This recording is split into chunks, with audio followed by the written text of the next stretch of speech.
to get everyone in, and so hopefully, oh, there's Vic.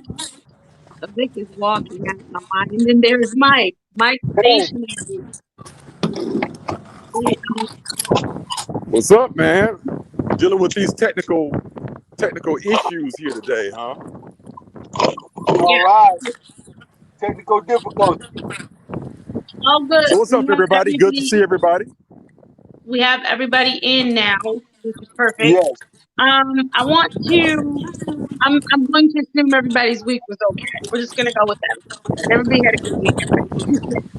I want to just kick Absolutely. off and talk about something really serious that is happening right now in the state of Michigan. I'm sure that because at this point it's national news, so I'm sure that everyone is aware that there was a plot to kidnap uh, Governor Gretchen Whitmer, and I want to discuss that, but I want to give a little bit of an update on where they are with that. Uh, Militia members that were arraigned on terrorism charges. 6 of the 7 individuals facing terrorism and other felony charges filed by the Michigan Attorney General Dana Nessel have now been arraigned, as the 7th awaits extradition to Michigan. The Attorney General's office charged 7 men after the execution of multiple search and arrest warrants late Wednesday in a joint operation with the U.S. attorneys of the Eastern and Western Districts of Michigan, the Federal Bureau of Investigation, and the Michigan State Police. In total, 19 state felony charges were filed by Attorney General Nessel against 7 individuals known to be members of the militia group Wolverine Watchmen or associates of Wolverine Watchmen. Federal charges were also filed against 6 other individuals. The suspects were alleged to have called on groups members to identify the home addresses of law enforcement officers in order to target them, made threats of violence to instigate a civil war leading to societal collapse, and engaged in the planning and training for an operation to attack the state capitol building and kidnap government officials, including Governor Whitmer. And then the following individuals were charged by the Attorney General's office. Paul Beller, 21, of Milford. He was arrested in Columbia, South Carolina on Wednesday. And the Attorney General's office is working to extradite him to Michigan for arraignment on charges in Jackson County. No court date has been set for him. Sean Fix, 38, of Belleville, was arraigned today. Well, let's see. Yeah, was arraigned today in Antrim County. His bond was set at $250,000. Preliminary hearing scheduled for 1:30 p.m. on October 28th. A probable cause conference has not been scheduled. Eric Molitor, 36, of Cadillac, was arraigned Thursday in Antrim County with his bond set at $250,000 or 10%. His probable cause conference is set for 1 p.m. on October 14th, and his preliminary hearing is scheduled for 1:30 p.m. on October 28th.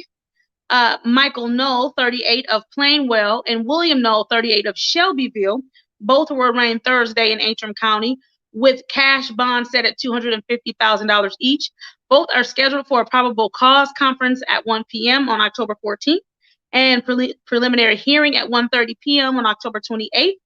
And then there is Pete, I think it's Musico, Musico, 42, and Joseph Morrison, 26, both of Munith.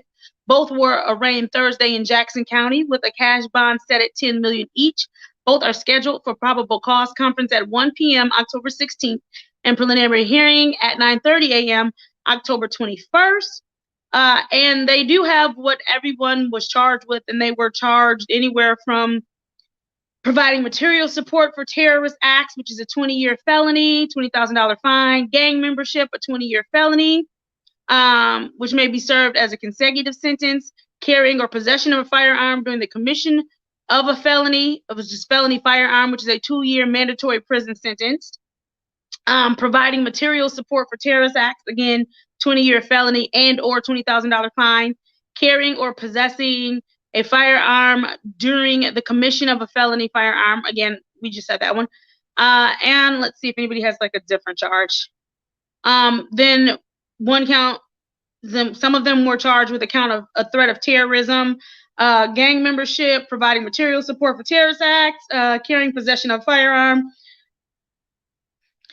And let's see, more than 200 state and federal law enforcement officials, including experts from outside of Michigan, were involved in the operation. A series of search warrants and arrest warrants in more than a dozen cities in the state, including Belleville, Cadillac, Canton, Charlotte, Clarkston, Grand Rapids, Luther, Munith, Orion Township, Ovid, Portage, Shelby Township, and Waterford. And so, with all of that, with them being charged with all of that, those several different people, again, they're part of a militia group, the Wolverine Watchmen. With all of those charges, I just want to really quickly, because we can all weigh in on this, bring our attention to, and let me make sure I have it. Let's see. The sheriff, the West Michigan sheriff, who was not only at a rally with these gentlemen, but he spoke with Fox 17, and this is Sheriff Leaf, basically saying that he didn't know anything about their alleged involvement in the plot, that he didn't have any regrets about being on stage with sharing a stage with two of the guys who's now being charged in a plot to kidnap. He said it's just a charge, and they say it's a plot to kidnap, and you got to remember that. Are they trying to kidnap? Because a lot of people are angry with the governor. They want her arrested. So are they trying to arrest, or was it a kidnap attempt? Because you can still, in Michigan, if it's a felony, make a felony arrest. I think it's, and he goes on to cite the code. This is a sheriff. He said he goes on to cite the code somewhere in there, and it doesn't say if you are an elected official that you are exempt from the arrest. I have to look at it from that angle, and I'm hoping that's more what it is. In fact, these guys are innocent until proven guilty, so I'm not even sure they had any part of it. The two gentlemen that I know from my county, were they involved in that? I don't know. They're innocent until proven guilty, and we really should be careful trying to try them in the media. So there is a lot to unpack there. I guess we can start looking at the fact that you had a group of men who were arrested for terrorism acts and arrested for alleged terrorist acts and allegedly trying to kidnap the governor. Let's go. Well, Candace, should we be surprised, right? I mean, I said it before and I'll say it again. America has been, is, and shall continue to be into the foreseeable future a striving, sturdy, racist nation. America, on the one hand, and America's also schizophrenic, right? Because on the one hand, America's in denial. On the other hand, America knows exactly what's going on, and that includes that law enforcement officer who made that statement, right? So here's the deal. Since before the inception of American society, going all the way back to the time when America was a colony of England, America was racist then. Racial caste existed then. Racial caste, it actually took place prior to, it predated the establishment of America as a nation. So America has always been racist, right? And America is still racist. And now the chickens are coming home to roost. So for instance, when we look at our contemporary setting, I would say to you that this backlash, which is what it is in part, this backlash has been taking place at least since the early 1960s, right? When you had Barry Goldwater, who is the ideological godfather, the ideological father of the modern conservative day movement taking place. Now, these guys have taken it to another level because in their mind, they're patriots, they're revolutionaries, so to speak, right? So they really want to overturn this particular social system. And you said that, Candace, in the piece that you were reading concerning the comments you were making thus far, right? Unless and until America comes to grips with who America is, we will continue, unfortunately, to see this take place. And we're reaching a tipping point right now.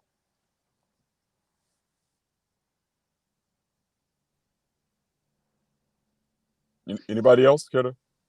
Okay. Are you talking about me?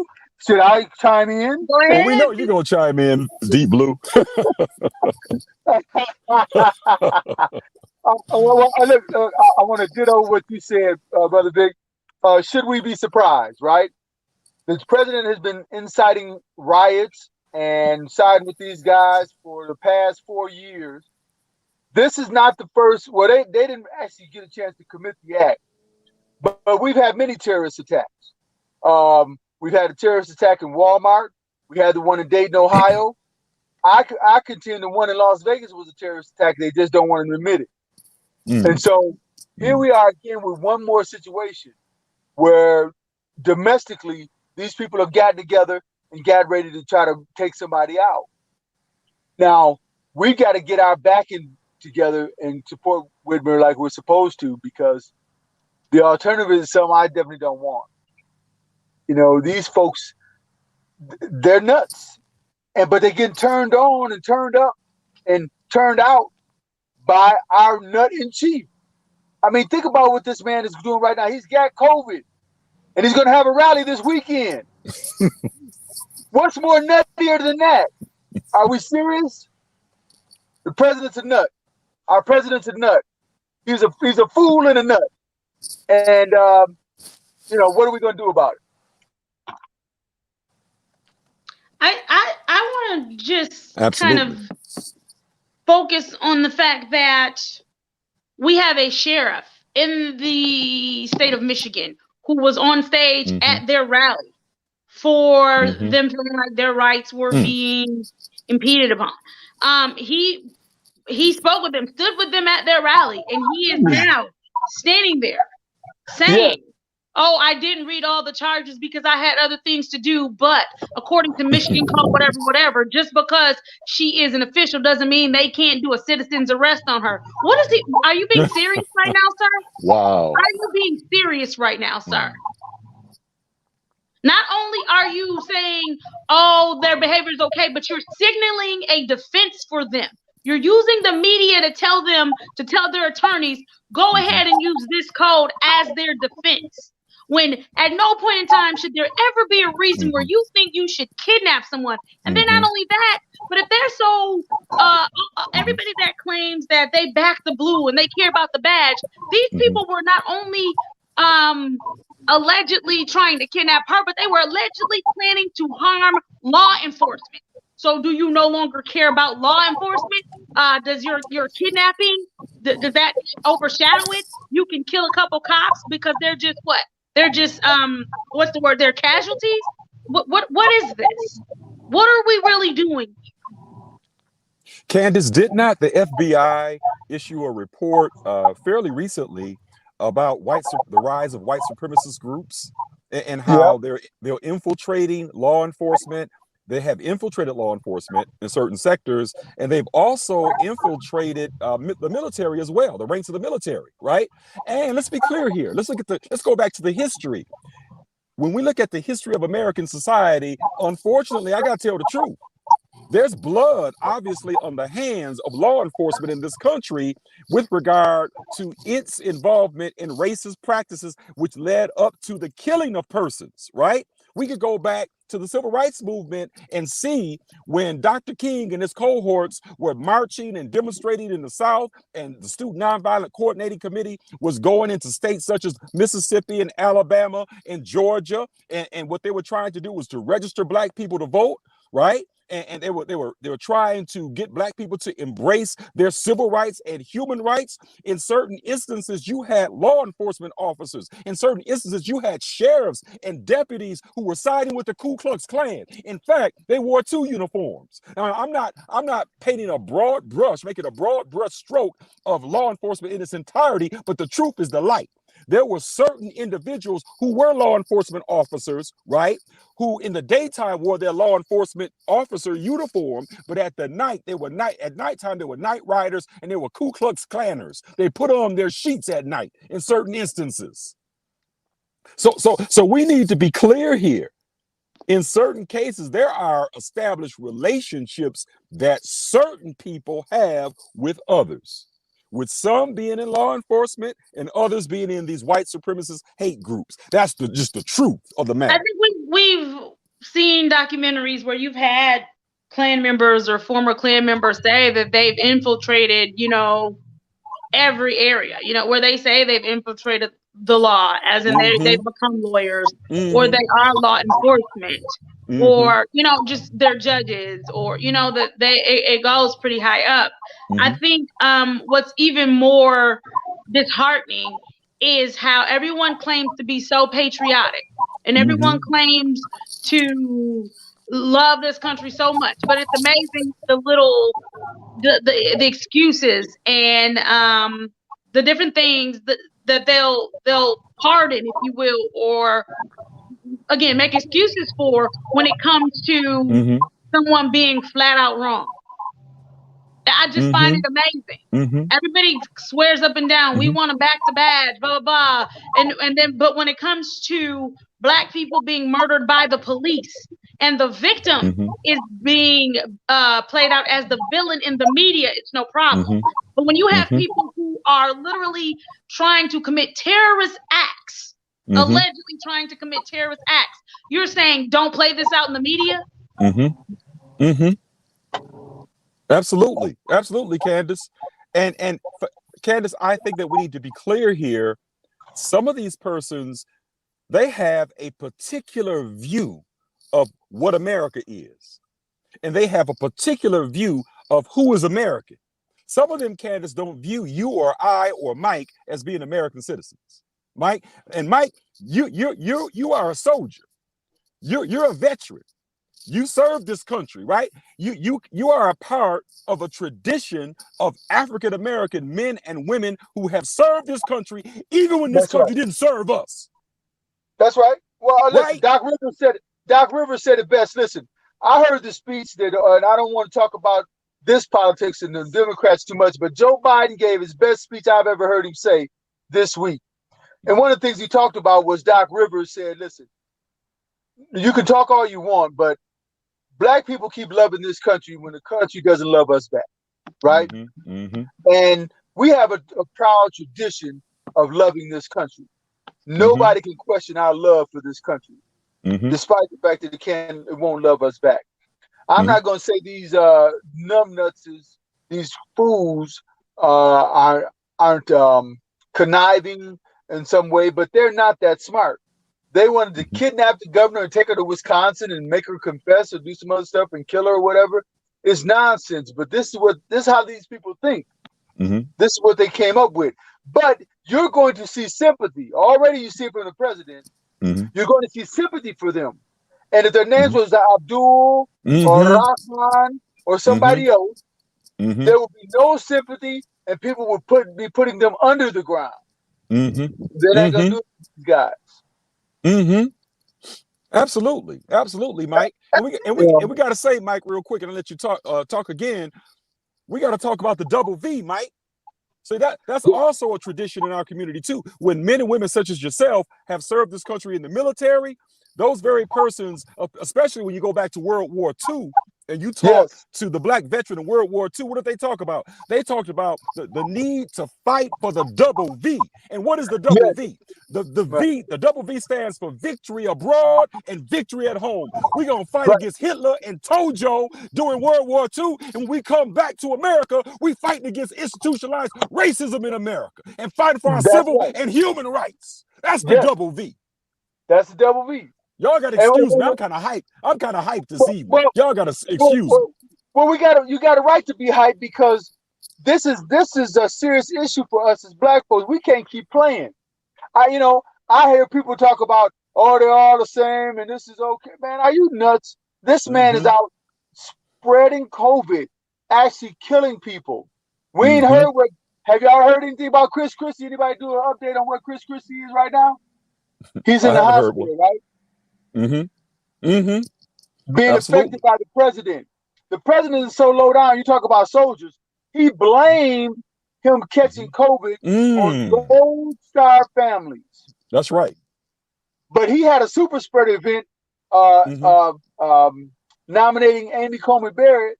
Amy Coney Barrett he had a super spreader event the day after he met with Gold Star. Mm-hmm. The day before he met with Gold Star people.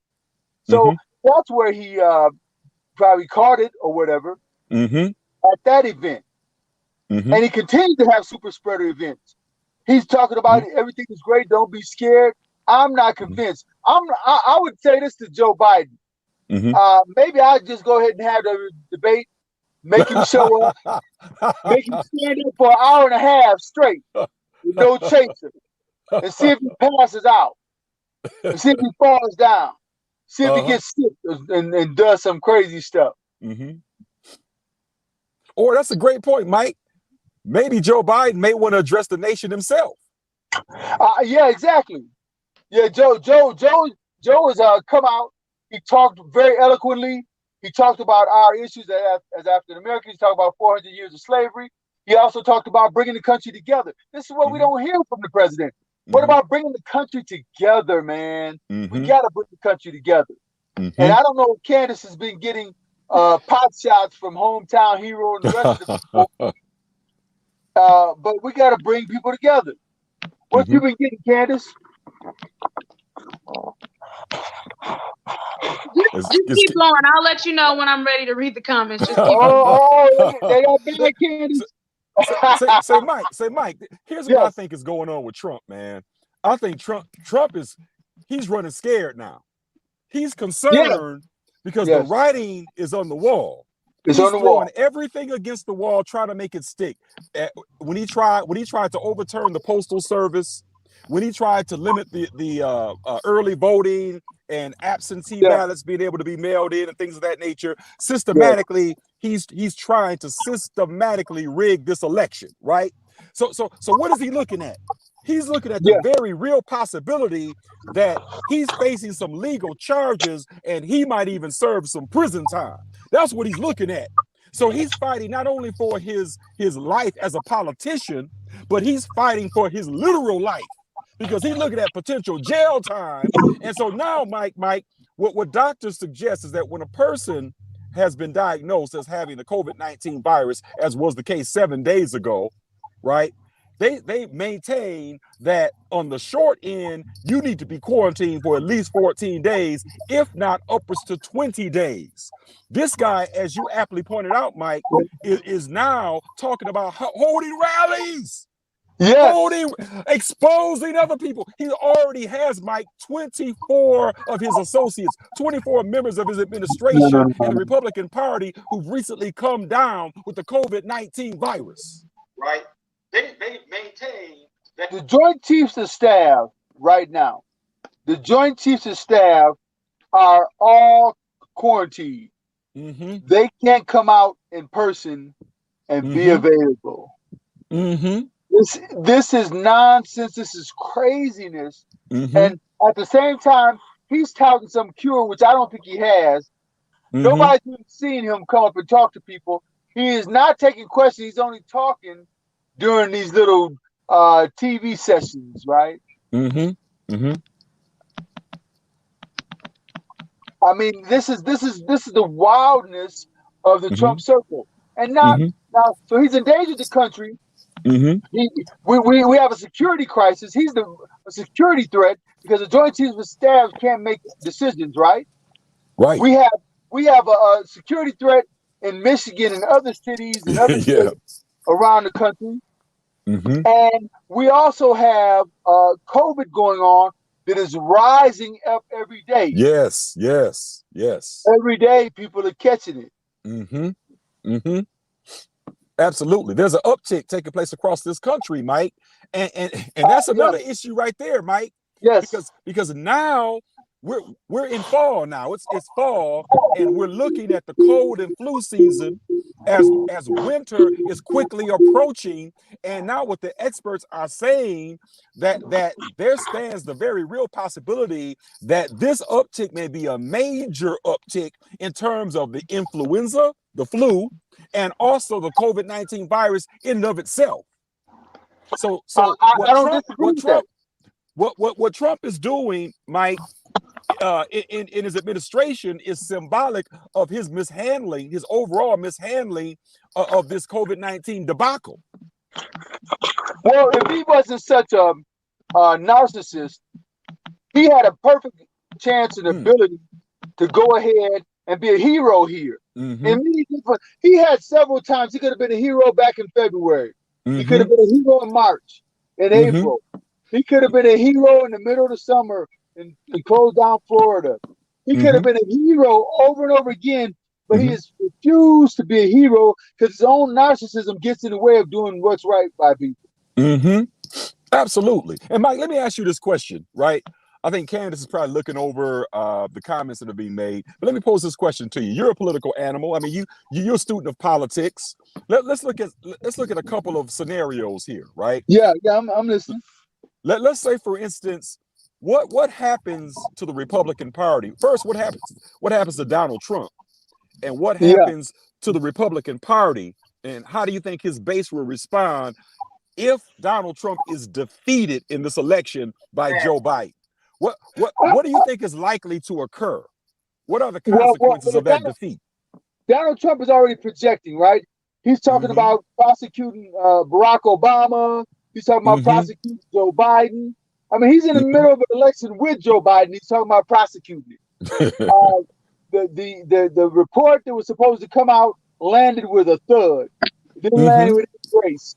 It wasn't even Bill Barr, much of a liar as he couldn't make this stuff up. He's got to have some material to work with, and there was just nothing there. But this president is going to continue to say there's something there because he wants to be a dictator.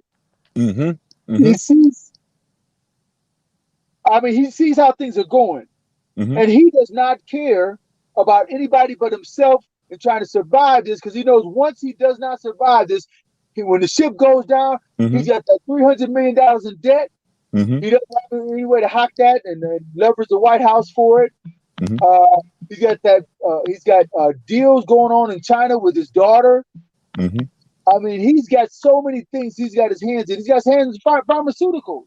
But he's scared that this stuff will all be snatched away legally, and he'll be going to jail after January 20th. And I still believe that. Okay, so that's one scenario, Mike. What happens to the Republican Party? What is the future of the Republican Party? You think there's a power struggle that might take place between the more conservative branch of the Republican Party and the more moderate branch, right? I mean, what do you think lies the future? Where lies the future of the Republican Party? Oh, they'll recover. They'll be fine. See, I'm looking around right now, and one thing this election has showed me that many other people may or may not have peeped out is, as a white man, and particularly a racist white man, you could get away with lying, cheating, stealing, and somebody will still give you a platform. You're never out of the avenue. You're never out of the avenues, are you? There's always Fox News, right?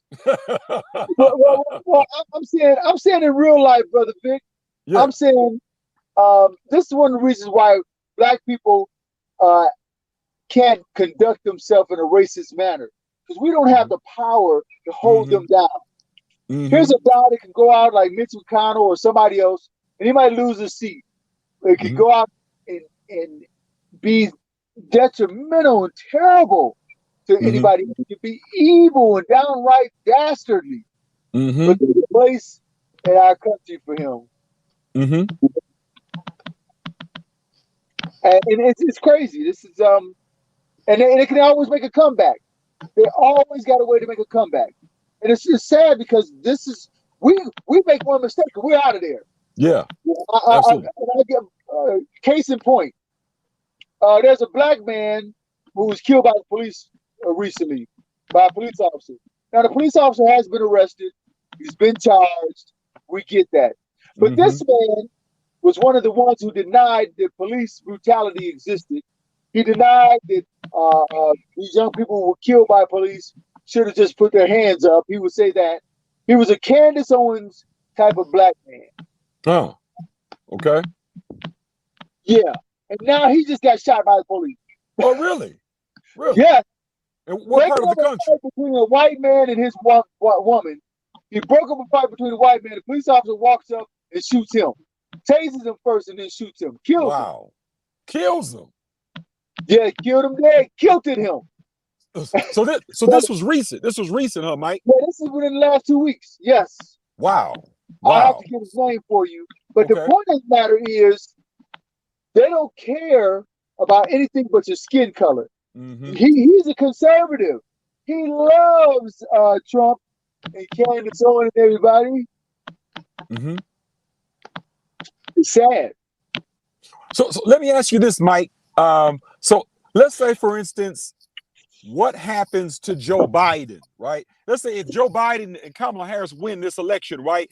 He has a job on his hands, man. We have a nation that's wounded, that's embittered, that's embattled and divided, right? And he has to deal with that on the one hand. Also, he's I'm sure he's going to want to talk. He's going to try to mend fences on the other side of the political fence, so to speak, across the aisle, right? But also he needs to turn his attention. Let me real quick. Let me finish. Two more points here regarding the economy. He's going to have to turn his attention to the economy as well. Also, Mike, since Trump is really an isolationist in terms of his foreign policy initiatives, I think that Joe Biden is going to have to strengthen America's position from an international perspective and do a great deal of work in terms of repairing the image and the stature of America globally. What do you think about that? Well,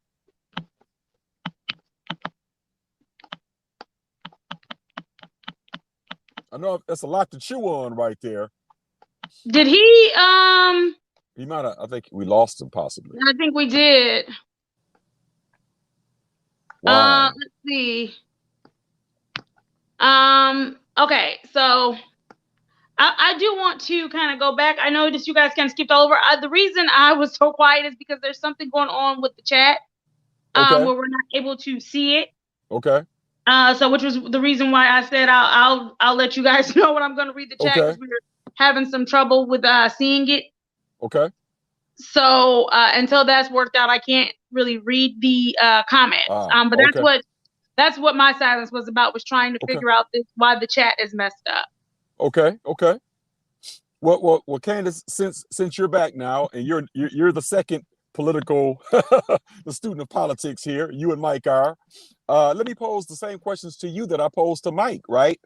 We're looking at a couple different scenarios concerning the possible outcome of this election. Let's say, for instance, Candace, that Trump loses this election. What are the consequences for him personally? Number one, what are the consequences of the Republican Party in case they suffer this defeat?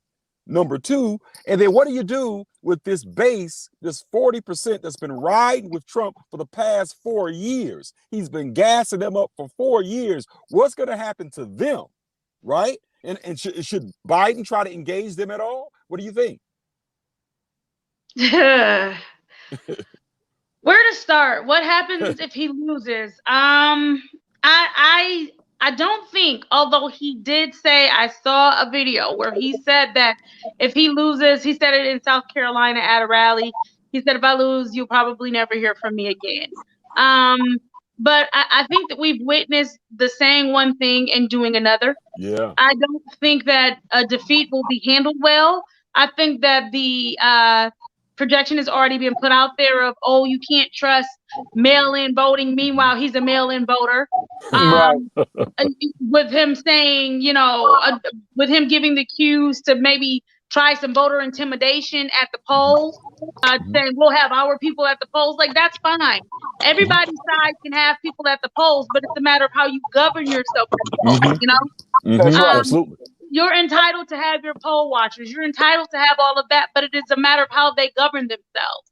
And I think at this point, for people to say that he's not sending messages or that his behavior does not give the okay for some of the things that we're seeing, I can't with that kind of conversation at this point because you don't want to be honest. You do not want to have an honest conversation. Mhm. There's Right. a lot of aggression going, but you're not witnessing. And people can try to say all they want of, oh, what about Antifa? What about this? What about that? First of all, Antifa means anti-fascist. Let's be Mhm. clear. Stop making it seem like people that are against fascism are the problem. That they are the ones that are bringing the country down. We want to be clear. Let's be honest about what Antifa means. It means anti-fascist. Mhm. Right. I think that, and then you said what happens with the Republican Party. I think the party has taken a huge blow. What I see happening with the Republican Party at this point is that we'll recall, let's take a little walk back in history, shall Okay. we? You'll recall the Klan was birthed out of the Democratic Party, right? Mhm. It Uh-huh. came from Democrats. They were the Dixiecrats that ended up infiltrating the Republican Party. Mhm. So the Republicans that you see today are of a long lineage of former Democrats, Dixiecrats, that were Klan members. And they infiltrated the Republican Party. If you're paying attention to what's happening nationally, because a lot of people see that what the Republican Party is becoming is a sign that they don't want to be associated with, right? And so what you see is a lot of them saying, no, I'm still a Republican, but you go vote for Joe Biden, right? Or you'll see them like kind of slowly breaking ranks. So for me, I think what's going to happen is you'll have a lot of Republicans that come back to their original party, which was Democrat. They'll come back and infiltrate that. And then history will once again, just as you have people who are saying, oh, the Klan came out of the Democrats, the Klan came out of the Democrats, knowing good and darn well that those Democrats infiltrate into the Republican Party. What you'll have 50 years from now on down the line is you'll have more people doing revisionist history. Well, they'll say, well, if you remember, the Republican Party was the one that was a bad party, and the Dems that you guys are so against now, the Dems were the one fighting for your rights and blah, blah, blah. So I think you just had that infiltration happen. They'll go on home and take their party back over. I think, which is another reason why I'm all for looking at another party. You know, I think more than a two-party system. I know Deep Blue's gonna get mad, but Deep Blue, I feel like they are coming to infiltrate the party. I feel like that's what's gonna happen. Wow. And I feel like 50 years down the line, when you have that revisionist history occur, they're gonna make it seem like these people who were the ones that caused all the strife and all the drama and who aided in America looking uncivilized across the globe, they're going to try to make it seem like, oh no, they were the upstanding Democrats, blah, blah, blah, blah. They were never part of that party. I think that's what's going to happen. And as far as if Biden will try to reach out to them, this is the thing, right? One thing that we're clear on is a country that is divided cannot stand. Yes. You can't. You will implode. You absolutely will. And what we're witnessing here is a slow implosion because we are so deeply divided. And so what has to happen, I don't know how you salvage a lot of these relationships with some of the madness that we've had to witness over these last 4 years.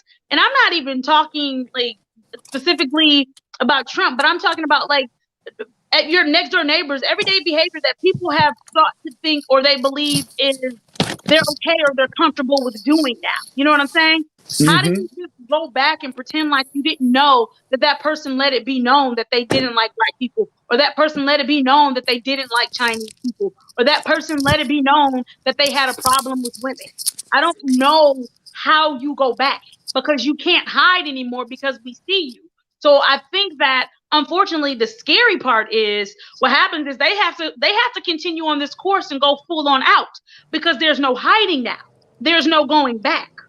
So I'm afraid for what this means for America, because on the one end, you can't stay divided. Should Joe reach out, fine, but you got to understand that there's a lot of scars now. You know what I'm saying? There's a lot of, and I can't even figure out the correct words to give it to speak to the importance of what this moment is. You know what I'm saying? But it just almost feels like I don't know how you go back. You know what I'm saying? I don't know how you come back together, because there are just some things we cannot ignore. There are some things that it's like, what do we do from here? Where do we go from here? Because we can't ignore the fact that you were out in the open with some things that were quite hate-filled.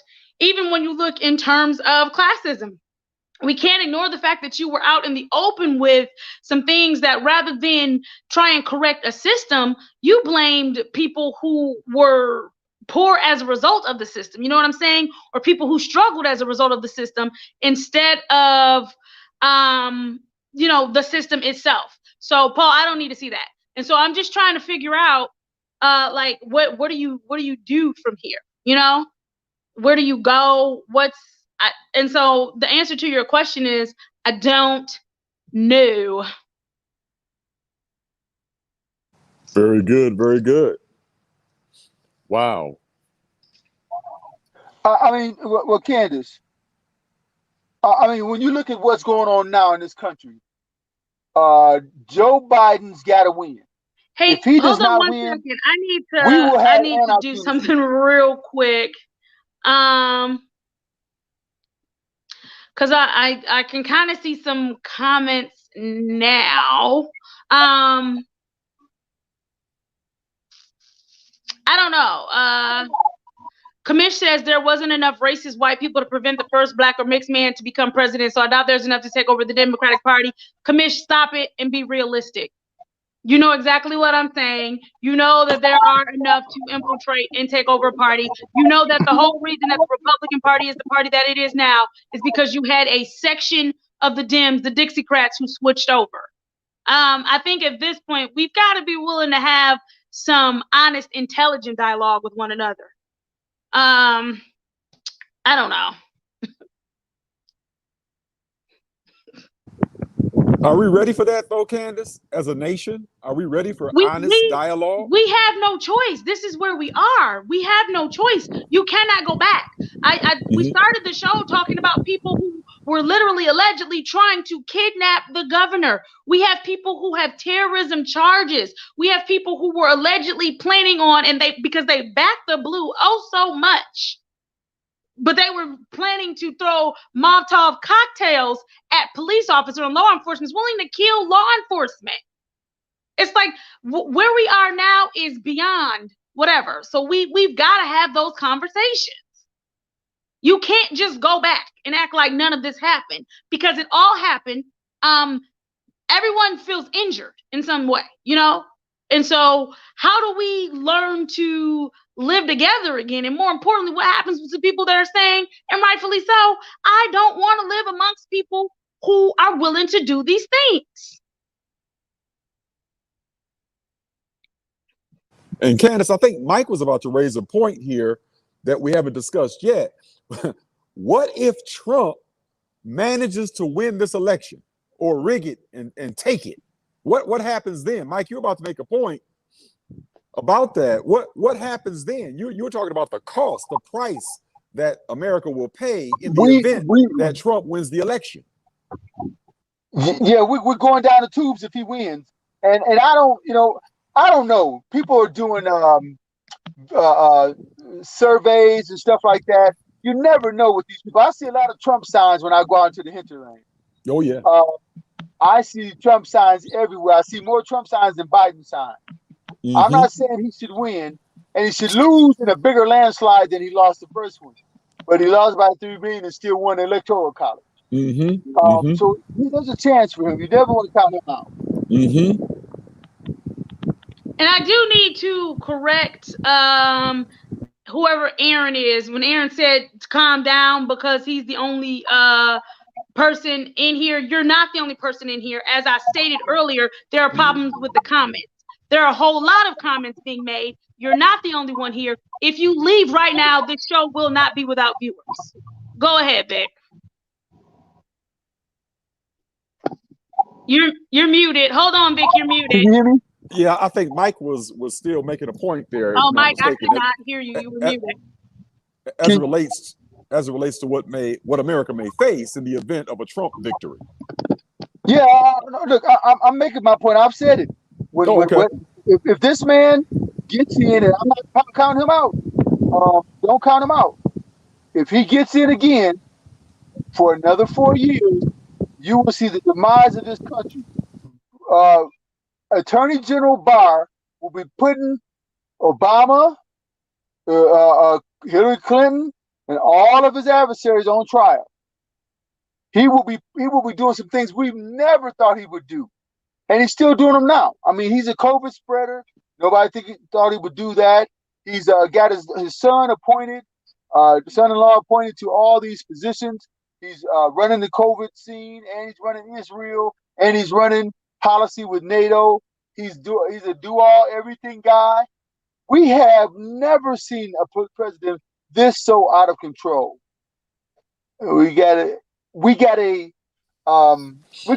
that as a country. We gotta face Mike, what our Commit wants you to explain what you mean by Candace Owens type black person.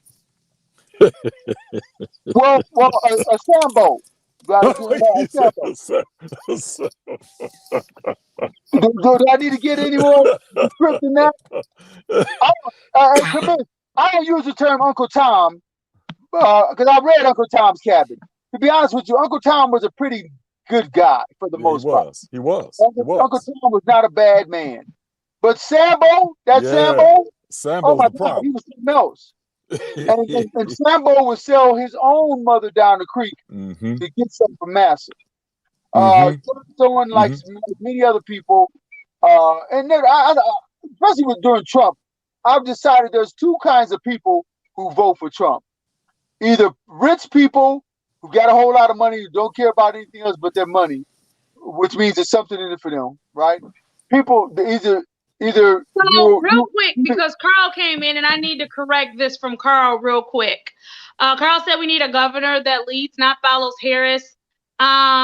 She disrespected Trump's FBI by not thanking them by protecting her from Trump's FBI. She won't call Antifa a terrorist group, even though the militia is built into our state and federal constitution.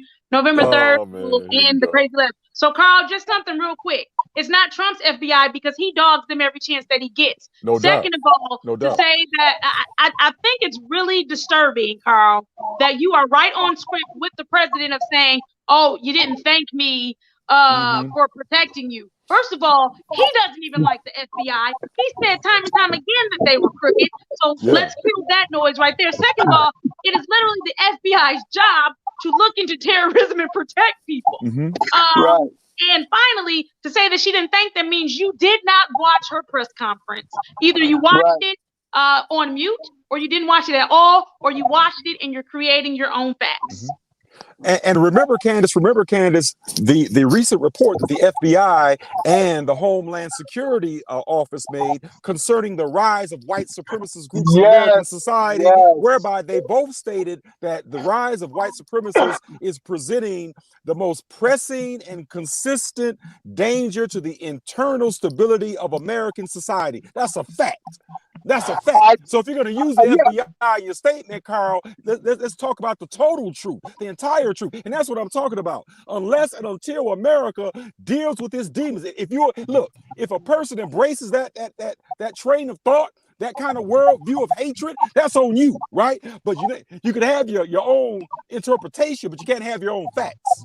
That's a fact that the FBI stated, period. So the question is, what is America going to do? Now, there are some people who really want America to fall. There are people, and those guys represent that kind of worldview. They want a pure so-called white nation. Let's put it out on the table. Let's talk about the elephant that's in the room. That's what they want. Let's be clear on this. What elephant is in the room? The elephant of white supremacy. All right. And that's my point. I mean, that's what these guys were talking about, right? Let's not use the code. You see, I respect the person who's gonna tell the truth. Let's tell the truth. Let's keep it a buck. Let's not use euphemisms and hide behind words and slogans and symbolism and whatnot. Tell the truth. Now I know the history. Now we can talk about what Garvey was saying about the Ku Klux Klan. Now I wouldn't do what Garvey did. You know what Garvey did back in his day before J. Edgar Hoover arrested him and had him removed from the nation? You know what Garvey did? Garvey went straight to the Ku Klux Klan and said, look, I don't like you. You don't like me. And he took the Yes. Ku Klux Klan straight to the black community and said, tell these black people that you hate their guts. They're not receiving this message from me, but I'm gonna let them know where you stand and where they stand in your eyes. He dealt straightforwardly, in a straightforward manner with those crooks. That's what he did. So we have a tradition of that as well. So let's keep it a buck.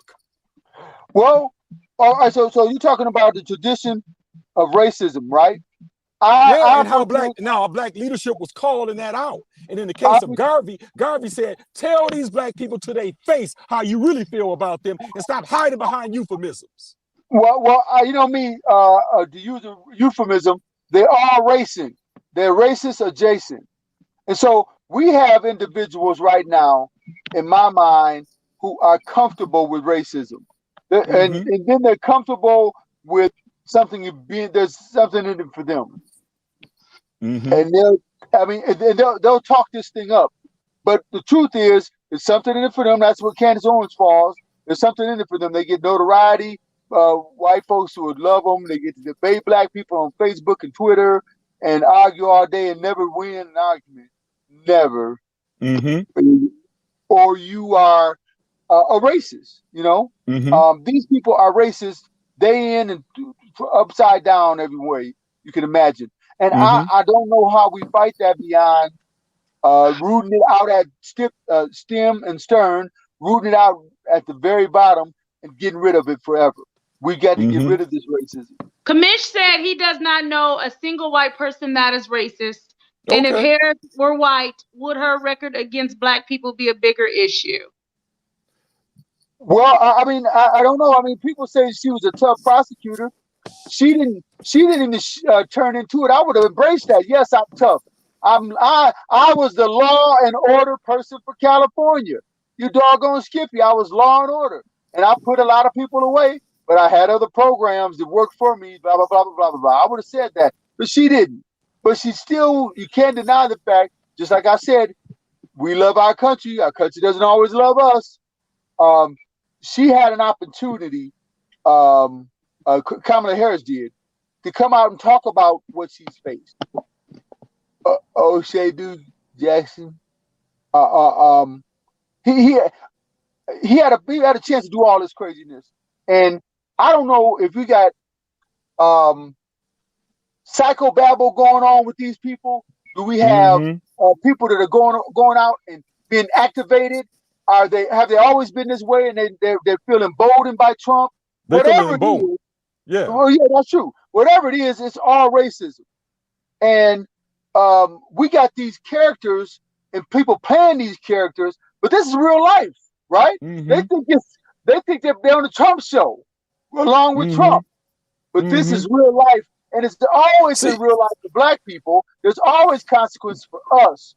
There's, like I said, once again, some of these guys who are going out threatening Whitmer, they will be looked at in 5 or 6 years. People will have forgotten about them. They'll be out. They'll be able to live their lives, and they'll be able to go on with their lives. But a black person in that position will be hounded for the rest of his life with a felony on his record, with strong time and doing time. He'd be up under the jail, so to speak. See, Mike, where I'm at right now, y'all, Mike and Candace, man, I don't have time for games, right? That's why when we talk about issues such as race and racism, to be honest with you, we're really talking about a racial caste system. And see, it's abundantly clear to me, just based upon the last comment that one of our viewers made, people don't want to deal with the truth. People don't want to have an honest conversation. See, I want to keep it a buck. See, I don't have time to be mincing words and to talk to people who are living an illusion, living a lie, living in an alternative reality. I don't have time for that. So if we're gonna have a conversation about this, we're gonna keep it a buck or not talk about it at all. Because that's the problem. Look at this from a psychological perspective, Candace and Mike. Right. When you deal with the helping professions, right? Yes. You deal with those professions that deal with persons who have drug abuse problems or have problems with addiction. What's the first thing they're going to say to that person? You got to tell the truth. There you go. You got to tell the truth. You got to tell the truth. If you Yeah. want to be free from this addiction, from alcoholism or from drug abuse, you've got to say that, you got to tell the truth and admit that you are an addict. See, America's not honest. America doesn't want to have that conversation. America does not want to admit her wrongdoings. It does not want to admit its racist past and what certain of its institutions are doing right now, which is racist. It's abundantly racist. And unless and until America deals with that at its foundation, this country will not and it cannot heal. It cannot heal spiritually. It cannot heal intellectually. It cannot heal psychologically. So I don't know about anybody else. I'm not about living some alternative truth, because it's a lie. Well, the truth shall make you free. Hello. Right? And we know our country is not ready for the truth. I don't know. I think more people are understanding the issues. More people are sympathizing. Some are even showing empathy. But Trump gives them a way to discard all of that, to push it to the side. He gives them a way to say, to wave the rebel flag and say you're a patriot. I don't know how that works, but that's what they do. Wave a flag of a fallen country, a country that doesn't exist anymore, and call yourself a patriot. How does that even work? But anyway, these people have no really caring for America. They don't really care about America. They only care about whiteness. And as it stays in power, they're okay with that. They'll be able to travel to Switzerland and travel to New Zealand and do these other places. So we won't call each other on the carpet about this. But we've got to be honest. I'm with you on it. I think black folks are being as honest as they can in a lot of circles. Some black people ain't. Don't get me wrong. Yeah, absolutely. But black people being honest as they can in certain circles about what's happening in this country. And our white brothers and sisters have to be more honest than ever now. Definitely. Absolutely, y'all. And speaking about racism, once again, right, I'm making reference now to Isabel Wilkerson's book, Caste, because that's really what we're living in. We're living in a caste system. It's a racial caste system. And there's one statement that she made, y'all, that I felt was powerful. And she said that the power of caste, of racial caste, is in its invisibility. And I think in part, that's what we're dealing with. That's what we're dealing with from a psychological standpoint. Is that the invisible power of the racial caste system, because the truth is hidden in plain sight. Because from a psychological standpoint, you have persons who were nurtured. All of us were raised in this society. So from one respect or another, we were negatively impacted. I'm talking about everybody, black folks, white folks, everybody, yellow, brown, red. Everyone has been negatively impacted by this system because it's invisible, right? It's invisible, but on every plane of existence, what systems do, because systems want to further their existence, it will prompt people to act in ways and engage one another in certain ways that sees to it that this system will continue to exist.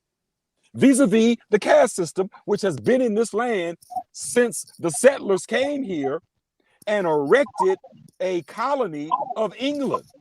Racial caste has existed since the 1600s in this landmass, and it still exists today in 2020. I don't know, but we're gonna go ahead. Dennis says actually 20% of black men over 40 voted for Trump. They were not ready to say yes, Madam President, no, Madam President. We're not monolithic. We're not monolithic. We've always had a Republican tradition. That's not news to us. We got Democrats, we've got Republicans, we've got independents, we got socialists, communists, we got nationalists, Pan-Africanists. We have every school of thought in the black community. That ain't news to us. Not at all. But let me see. I take issue with those numbers. I would say it's closer to 85%. So he might say 15% or something like that, 87, 88%. And when it comes to black women, they get about 92, 93% of the vote. We're talking about a small sliver and slice of our population. and like you say, Brother Vic, that's nothing new. We don't have many people to call on for that. The vast majority of black people will be voting for Democrats. That's a fact. No matter where you live at in this country. And here's the thing, y'all. We haven't always been Democrats, right? There was a time when we were Republicans. There was a time when the vast majority of black people were Republicans in this country. I already went over that history, and I already went over what happened with that. Absolutely. But here's my point. Here's the point I'm getting at, though, y'all. When it comes to politics, here's my view. This is Victor Johnson's view. I think that we should have no permanent enemies or permanent friends, but permanent interests. That should be driving our politics. Yeah. I mean, what is the black agenda, right? Is it the Trump platinum plan? Hey Candace, is it the Trump platinum plan? I can get a platinum chain around my neck and be call myself, say Trump is helping me out. Y'all know doggone well you ain't gonna never see that platinum plan, even if Trump does get in. Our agenda is our agenda, right? It's the agenda that we come up with, right? Yeah, I just had to laugh about it. Yeah, I feel you. There are some of us who will believe that fool. And do we believe that? Are there people out here who believe this fool? Is somebody we should be following? I mean, really? But there are people who will follow him. But I don't want to focus on them. I think about how many of us have fought for the right to vote for black people. How many people have sacrificed? How many people right now are getting their ballots in early? This is the problem Trump faces right now. This is why he didn't want us to do mail-in ballots. They lose hands down every day on mail-in ballots. I may not be able to take that Tuesday off work because usually we're in the back end. We're on the last job. We're the last hire, first hire. So we're on the second shift and the worst job. And I have no vacation time and I can't afford to leave work to go vote. But doggone it, I can send my ballot in early. Absolutely. I can go on the Saturday and go vote down at the clerk's office. Absolutely. I can do other things. And this is hurting Trump to no end. And I don't have a problem getting towards the model where, like some states have it, where if you don't vote, you get fined. Like you get fined. We don't want to go there, though, do we, Mike? I'm cool with that. You don't want to go there, man. Hey, listen. If people can say that them wearing a mask is taking away their freedom, I can twist it and say that if you don't vote, you lose your right to vote, or you go to jail, a day in jail or something. You get a fine for not voting. It's about as crazy as that. Oh my goodness! Well, but to your point though, Mike, the stats suggest that upwards to 5 million people have cast their vote already. 5 million people. 5 million.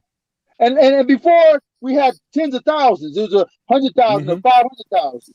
So now we are in a situation where, like you said, millions have voted, and they still want to put the. But listen, they still want to put the Supreme Court pick in there so they can cheat. Absolutely. If Trump loses. Absolutely. And we got to be very careful about that. You don't think he's activating the Proud Boys? You don't think he's activating the Michigan Wolverine?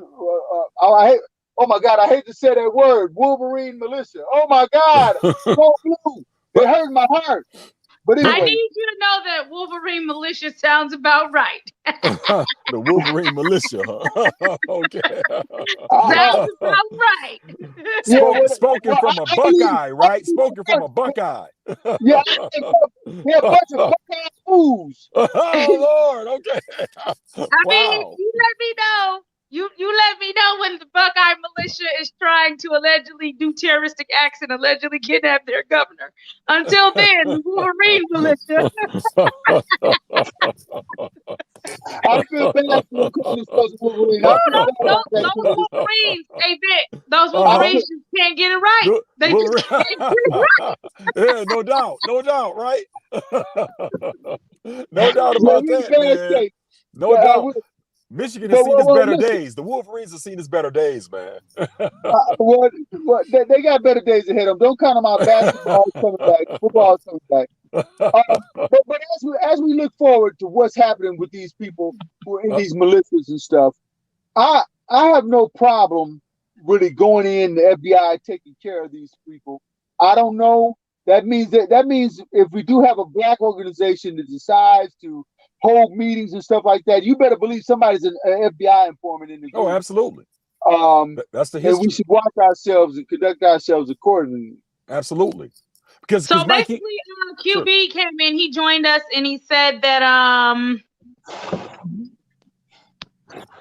let's see, Candace Owens does not believe the thing she says. She's a grifter. If you think she does, you are as dumb as she is. Betting you are. You are a mark. He also said the job here is to get the monkey out. Biden is mediocre at best, but we have a job to do. And he also said, I will never forgive this country for electing this clown. A lot of people feel that way. A lot of people. no doubt. No doubt. Well, we like outsiders, so to speak. We like Mavericks, John McCain, people like that. We like people we think are tough. This is why Trump came in on a helicopter and saluted, because he thinks that looks tough. But he actually doesn't understand that he looks weak right now. He looks lost and jaded. He looks like he's got too much makeup on. He was out of breath, man. He was out of breath. I don't even want anybody to start talking about, here's a man who wears lifters in his shoes, makeup, does his hair every day, and y'all want to talk about he's a real man? He ain't tough. Come on, man. He's as phony as his makeup. So, folks, I'm still wondering. I know that we've attempted to answer this question, but I'm still wondering, man. What's the future of this country, man? I mean, this is a deeply divided and deeply wounded country, man. And I don't see on the national level the kind of leadership with the kind of energy that's necessary, and I don't even see the society being at a place where it wants to be healed. I just don't see it. I'm not saying it can't happen. I'm not saying it can't happen. Anything's possible, right? Right. Well, listen, I'm of the mindset that Kamala and Joe can do the job. She can be just like Dick Cheney was for George Bush. Okay. Call it all the shots. Dick Cheney was the president. Y'all know he was. Yeah, and Kamala can be the president. Now, let me say this, though. I don't think Joe Biden, especially after that speech I heard the other day, is as non-lucent as we want to say he is. Joe knows his stuff. Okay. Joe knows what's happening around him. Candace is smiling. She's smiling. I just want. Dennis said with some of this stuff, it's not race at this point, it's just gender. This show has gotten to the point where people are literally listening on the radio and texting me from them listening on the radio. What? So, Paul, if you're wondering if people are listening on the radio right now, they are. And I'm getting several text messages. And I'm like, look, I can't text you and be on my screen. I need y'all to go to YouTube. Go to YouTube. Is my phone asleep in the car? Boy, I tell you. When they get old, they get old. Wake up, Deep Blue. Deep Blue, what's up, Deep Blue? He's falling asleep. Listen, I've been up 24 hours straight. I've been up 24 hours straight. I ain't been to bed since yesterday at 1 o'clock in the afternoon. I'm going. Hey, this is not CP time. I'm going straight from third shift to General Motors all day, every day. I'm like the Energizer Bunny. I got an energy. I was just quiet for a minute. I had to recharge. I'm ready now. Listen, here's what I'm saying. Joe Biden is ready. Joe Biden is energized. Joe Biden is ready to make things happen. Y'all got to watch this. What's going on now? If you look at his speech the other day, if you look at Kamala's performance, which I thought was a little lackluster, don't get me wrong. I think she was being too conservative, so to speak, to use one of their words. But when they get in that office, they're going to have. You thought they had to put a lot of W's back on the typewriters when Obama and them came in. They are going to rip that house apart. They're going to burn documents. They are going to hide things. We're going to be 2 years before we find out what really happened behind closed doors in that White House.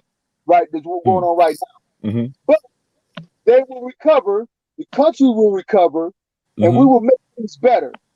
And Kamala Harris will play an integral role in that. And I really believe that she helped a lot in California. She was a progressive. Some of the Republicans know this. This is why they're talking bad about her. This is why Trump is calling her a monster.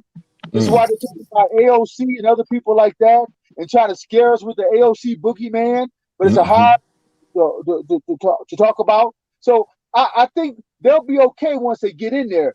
But make no mistake about it, we're going to have a tough fight on our hands. Because Hey, can y'all refrain from arguing in the comment section with each other? They're arguing? Please.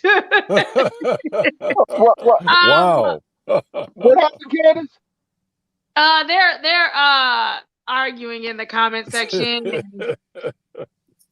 Well, Yeah. it's more like Hometown Hero is telling people screw you and all that, Wow. which is not appropriate. Yeah. Let's refrain from disrespecting each other in the comment section. Well, that's what happens when you start to lose. Hey, Listen, Carl said remember- the AOC hates fracking. Let me tell you why you should hate fracking too, Carl. Because fracking is dangerous to the environment. Fracking messes up water supplies. Fracking can also cause earthquakes. I think you should be against fracking too, Carl. You know what? You know what? Now, I'm gonna say what Kamala couldn't say. I'm gonna say I'm sorry, Kamish. I did say earlier, Kamish, that we were having some issues with the comments. For everybody that just joined and you're not aware, we are having some issues with the comments. We will get that worked out next week. So I'm sorry that you can't see other people's comments. Super sorry about that, but we'll get that worked out and fixed next week. I know for some reason some people can see comments and some people can't. Let's just actually, Hometown Hero, I didn't see what he called you. Stop being a baby. I didn't say, I don't know if he's on my side or not, because I can kind of halfway see comments and halfway can't see comments. So it's fine. But if somebody, he didn't call you a Patsy or Mark. He simply made a general statement about Candace Owens. He didn't say you, Hometown Hero. So, but if you felt that was directed towards you, a hit dog will holler every time. That's right. I don't know what to tell you. All I said was refrain from saying screw you. That's it. That's it. I think a lot of the comments hit home. I didn't call him a monster. You know, I didn't call for a Hometown Hero to be jailed or put in prison. I didn't call for a phony investigation into Hometown Hero. He comes on the show every day and spews his nonsense and his craziness. Just okay, like so Kamish said that if everybody could try to refresh, maybe you can see it. Because I see some people saying they want to end on that debate. I don't know why, but maybe if you try to refresh, you can see the comments. I don't know what's going on. You probably won't be able to see them. We'll figure it out next week. Unfortunately, but fortunately, so I guess it does work out that you all can't see each other's comments to argue with each other. Because I really don't want you guys arguing with each other. But okay. We do enough arguing amongst ourselves, right? Absolutely, right. Okay, so Hometown Hero is making the argument that he did say that. I am looking at what he said, and QB just made a general statement. He didn't say, hey, Hometown Hero, you are a grifter, you are a Mark. But I appreciate you trying to steer the focus from the show, because I understand that's how you get down. You are, he said, I called it a Mark. I know a Mark when I smell one bait. He never said you were a Mark, but apparently, Hometown Hero, you're feeling guilty. Well, you said a hit dog, right? And I don't call Hometown Hero a dog, but he's squealing a whole bunch, man. And then he said, Mike, he doesn't call for you to be investigated either. So boom. I don't know why Mike can be investigated, but okay. Well, listen, I'm talking about AG Barr, who's been talking about this investigation. And Aaron, real quick, Aaron, you are entitled to your opinion. We greatly appreciate everyone's opinion. However, saying that people are clowns and they are misleading the people, Aaron, you can exit the show. I don't want you to be invited to the circus anymore. See you later. This is the thing about the show. I respect everyone's opinion. Wait a minute, whether I agree with it or not. But the name calling and the childishness, absolutely not doing it. You're not going to disrespect me. I That's didn't right. call any of you a name. Exactly. I read your opinions, whether I agree with them or not.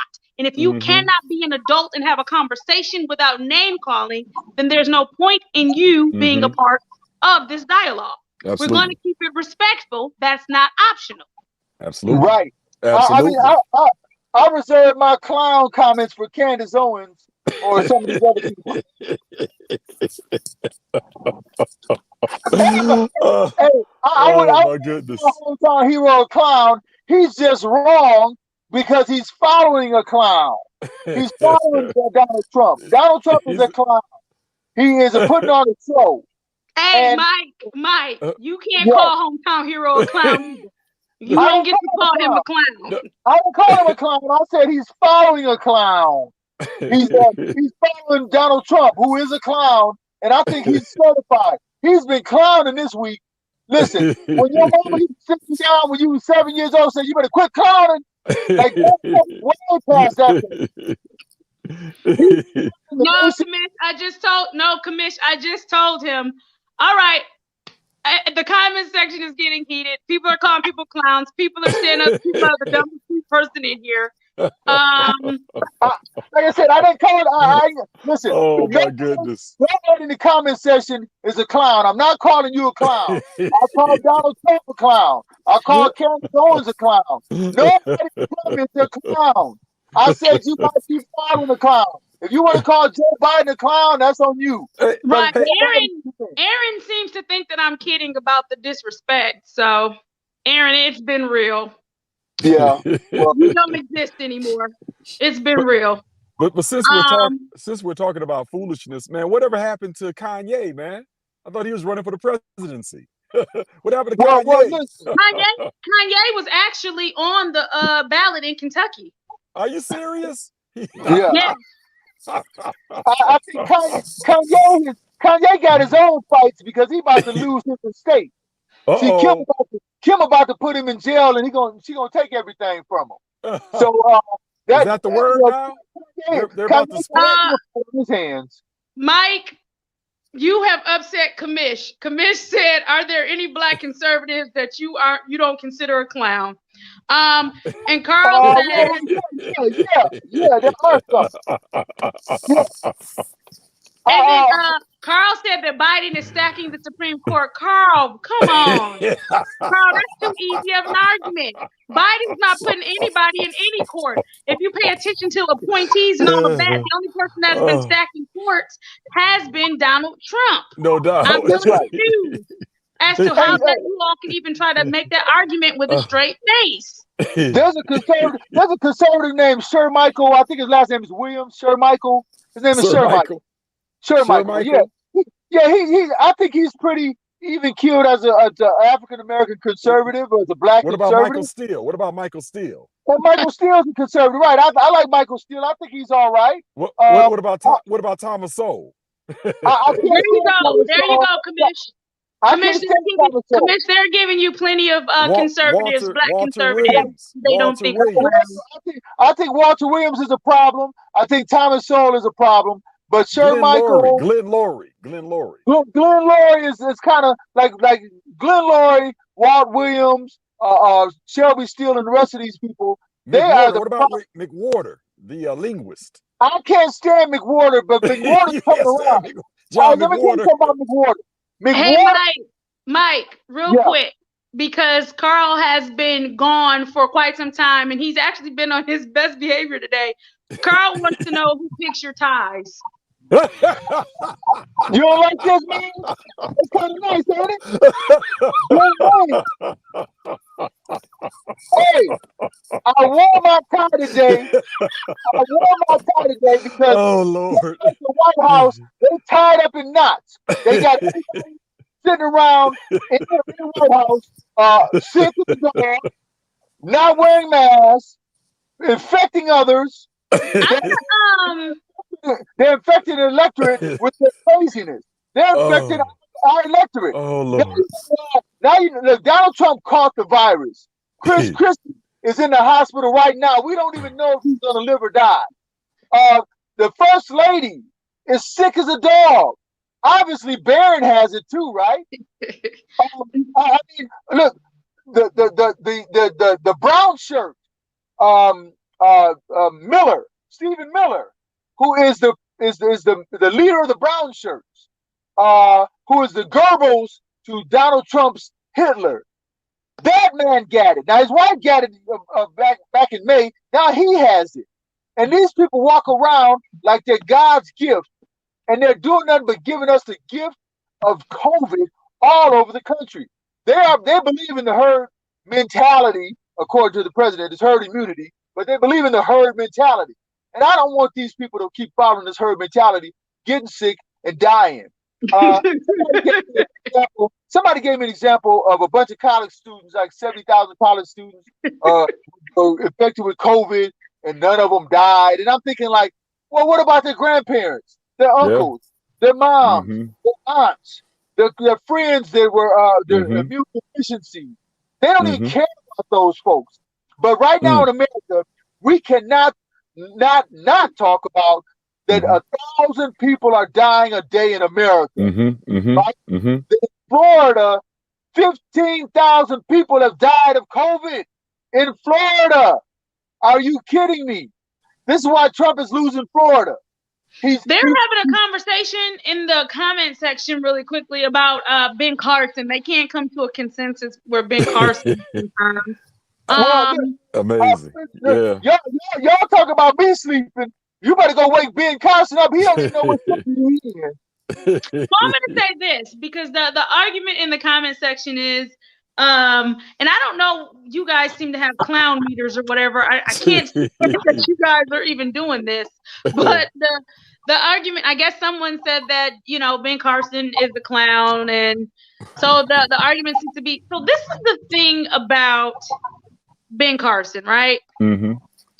I don't think that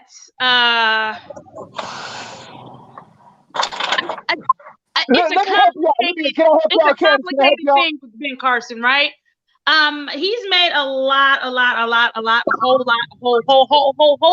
choices I don't agree with, right? A whole lot, like almost all of them I don't agree with, right? But I've also shared some of the highlights of Ben Carson, if you will. And so it's a complicated thing there with Ben Carson. Well, Ben Carson came to Flint and he gave us some money. All right, let's just put it out there. All right, he came to Flint and he helped put up some apartments and whatever. Somebody do that day, and I'm okay with that to a certain extent. I don't think that. I think that you're minimizing his contributions in actually a lot of different urban neighborhoods. Because historically, I think Ben Carson was a brilliant. I wouldn't call him brilliant. Was a very good surgeon. No, Mike, he was a brilliant surgeon. Now, okay, he was considered to be the top neurosurgeon on the planet, man. That dude, he was brilliant. What I'm saying is, hold on. But what I'm saying is, and Mike, don't you? And I get what you're saying because, like I said, it's not that I disagree with what you're saying as far as a lot of the choices he's made, a lot of the moves he's made, a lot of statements he's made. I absolutely disagree with that, right? But what I'm saying to you is don't minimize some of the contributions he has made to urban communities while he's been in that position. Well, I think if there was another person in that position, they could have done a whole lot more. Oh, I'm not disagreeing. I'm not disagreeing with that. I'm not. Let me give you an example. Ben Carson hasn't. I don't think he is even on the coronavirus task force. He's a doctor. Yeah. Right? True. You take the black man and put him on the urban agenda for HUD. Like really? Like that's racist. That's racist on its face. Right? Okay. And Ben with all his brilliance as a doctor will accept that. I've got a problem with that as a black man. Here's all this brilliance as a doctor being minimized. Exactly. And, hey, you go deal with the Negroes. Now let me tell you something. Really. I've dealt with this personally in the corporate world as a black man. Whenever we had black people, I've had white bosses want me to go deal with them. Now, don't get me wrong. Exactly. Don't get me wrong. I think it speaks to some types of reasonable aspirations that you do want some type of African American to go talk to the black folks and talk in a particular language they can understand. I understand that perspective, but if it's only to discipline them, if it's only to be the one that's out front to deliver the bad news, don't send me for that job, right? No, I hear you. I hear you. Well, Casey did say that Ben. Casey said that Ben is a joke. I'm not, but Vic, maybe he's missing the point where I'm saying I'm not arguing against the negatives when it comes to Ben Carson. I'm not. I'm just simply saying, and it wasn't just Flint. You know what I'm saying? There were other urban areas. There were other, and okay, Mike, that doesn't matter to you. That's fine. But I just said true or false, Vic. He could have easily been in that position and done absolutely nothing. Either way, true or false. True. Okay. Absolutely. So all I'm saying is, it's just an interesting position. I'll put it that way. All right, I'm not arguing against any of the negatives against him. I'm not. I know you're not, but that's like the argument. That's like the argument. But let me interject something here, y'all, because when we look at Ben Carson, man, we cannot downplay how brilliant he was as a neurosurgeon. Right. I mean, this guy was flown all across the globe because of his brilliance, right? Yeah. As a medical doctor, right. As a surgeon, right? Now, I'm with you, Candace, in the sense that in terms of some of his choices, I'm still trying to wrap my mind around why. And look, everyone has the right to do with their life as they choose to, but I'm still wondering, why would he leave a discipline that he was at the top of his field in?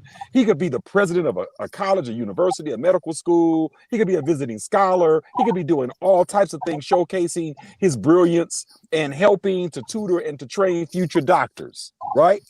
Right. But why would he become a part of a discipline that he's a novice in? And that's the area of politics, the field of politics. I don't get it. I don't get it. To be honest with you. I'm gonna help you all out. Read a couple of these comments. QB said his gift is surgery, not epidemiology. Do you want a podiatrist on the panel? Casey said that definitely a brilliant surgeon, though just not the right man for the job. And QB said, which has zero to do with what we're facing now. And again, this is the thing. I'm not arguing against anything that y'all are saying about him because it's not wrong. I'm just also saying that sometimes there's a whole picture. You're not going to hear me argue on behalf of the choices or the things that he's done as far as certain things go. I'm never going to say, oh, that was right, that was right, that was right. But again, there is some credit here as far as some of the things he has done. It's not that I don't get your point. I think we got into this conversation because we started talking about black conservatives, right? Yeah. And I don't know. This is theologically, Minister Vic can probably attest to this. Black people are more conservative than the average American. I got in many respects. In many respects, we are. But we're also liberals in the Jesus way of letting people do their thing, right? Staying out of people's business. Jesus was a person that healed the sick and kept to himself also, but also fed the poor and the hungry. So if you want to use Jesus's motto, but Jesus had strict laws. There's certain things you couldn't do, and there's certain things you had to meet.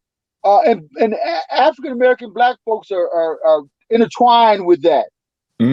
But the fact that we have to talk about these black conservatives, this is my problem with black conservatives. The fact that we have to talk about them and they look like they're not pervasive in the party, means that there's a problem in the party, right?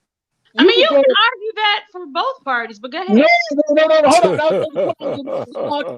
That was the point I was about to make. You gotta go time for time and keep mentioning people. And you're gonna go all down the line talking about all these African American Democrats because they're everywhere. We're from the top to the bottom, and we're from the vice president. We've been the president. We've been all over the place in the Democratic Party, and we've been that way in the Republican Party back in the 1800s. But we had that taken away from us, right? Historically. Now we look forward and we say, what are these people talking about? And by and large, they become apologists for white racist behavior. All That right. is And the on that note, you have 30 seconds. Go. Me? Okay, well, listen. Uh, Stay away from the Trump rallies, all y'all conservatives. He killing people. He killing people. Y'all think Harvey Kane passed away. Y'all gotta Oh stay my away from goodness. him. This man is full of it. And if I was Joe Biden, I might stay away from him. But then again, I'd love to see him debate and fall out on the debate stage. Oh wow. Trump trying to debate Joe Biden for an hour and a half standing up. There's something wrong with this Trump show, and it ain't something spelling in Denmark, and I don't know what it is. So get out there and vote. You have a chance to vote right now. Get out there and vote. You can vote in Flint tomorrow, and I don't know. Can you do it on Sundays? But you can definitely do it on Mondays from 9 to 5. Go. All right. Go ahead, Vic. 30 seconds. Let's get out of here. Absolutely. As I always say, ladies and gentlemen, if you're looking for a leader, look in the mirror. You'll see one staring right back at you, right? That person always has your best interests at heart. Trust me on this one. Peace. As always, Vic is the only one that can follow instructions. Vic actually did it under 30 seconds. Deep Blue went way over a minute. I don't have anything to close out with this week. Next week we'll get those comments together so you all can see each other's comments. Yes. I think though it kind of worked out that you couldn't see each other's comments this week because the arguments probably would have been way worse. You can vote in Michigan. Voting started on September 24th, so you can go in person to your clerk's office, your township office, wherever you need to go vote.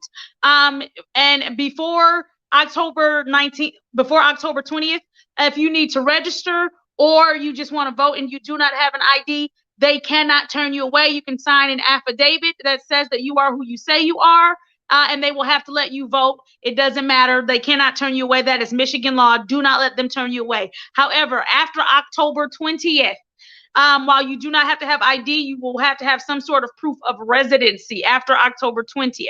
So before October 20th, you don't need ID or proof of residency. You just have to sign a piece of paper saying that you are who you say you are and you live where you say you live. So go vote, go vote, go vote, go vote, go vote. And we will be back here next week. You all will be able to see everyone's comments, and hopefully you will be nicer to each other next week. I don't know. Until next week. Bye-bye.